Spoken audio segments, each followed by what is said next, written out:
건강하게 먹고 하루에 5번 나눠서 식사한다고 해서 체중을 감량할 수 있는 건 아니다. 사람들은 체중 감량을 위해 칼로리 섭취를 줄여야 한다고 생각한다. 하지만 오늘은 체중 감량을 위해 더 먹어야 한다는 사실을 나타내 보여주는 징후에 대해 알아보도록 하자. 체중 감량을 위해 더 먹어야 한다는 징후 5가지. 1. 항상 배가 고프다. 체중 감량을 위해 더 많이 먹어야 한다는 첫 번째 징후는 배가 항상 고프다는 것이다. 체중 감량과 배고픔이 같이 갈 필요는 없다는 사실을 명심해야 한다. 아침 식사를 거르는가? 간식을 먹지 않는가? 아니면 먹어야 할 양만큼 먹지 않는가? 그렇다면 하루에 5번 먹도록 노력해보자. 그리고 포만감을 가져다줄 건강한 식품을 섭취해보자. 항상 배가 고플 경우 굶주림 때문에 가장 먼저 눈에 보이는 무언가를 개걸스럽게 먹게 될 수 있다. 그런데 만약 음식을 현명하게 배치해두고 건강하게 먹는다면 유혹에 빠지지 않을 것이고 또 굶을 필요도 없을 것이다. 2.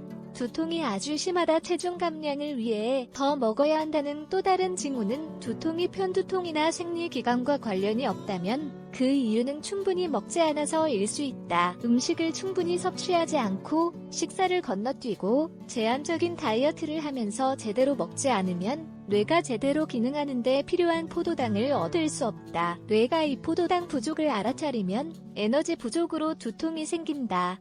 이때 해결책은 더 많이 먹고 또 올바르게 먹는 것이다. 3. 일을 미룬다. 일을 미룬다는 건 어떤 이유로든 오늘 할 수 있는 일을 내일 하려고 하는 것을 의미한다. 그런데 충분히 먹지 않으면 몸이 약해지고 이처럼 아무것도 하고 싶지 않을 수 있다. 그리고 제대로 먹지 않고 배가 고프면 밤에 잘 쉬지 못할 가능성이 크다. 숙면은 성과가 좋은 날과 나쁜 날이라는 차이를 만들어낸다. 즉, 잘 자지 못하면 일을 미루고 또 산만해질 가능성이 더 크다. 4. 모든 게 귀찮다. 사람들은 종종 배고 고파서 예민하다고 말한다. 그렇다.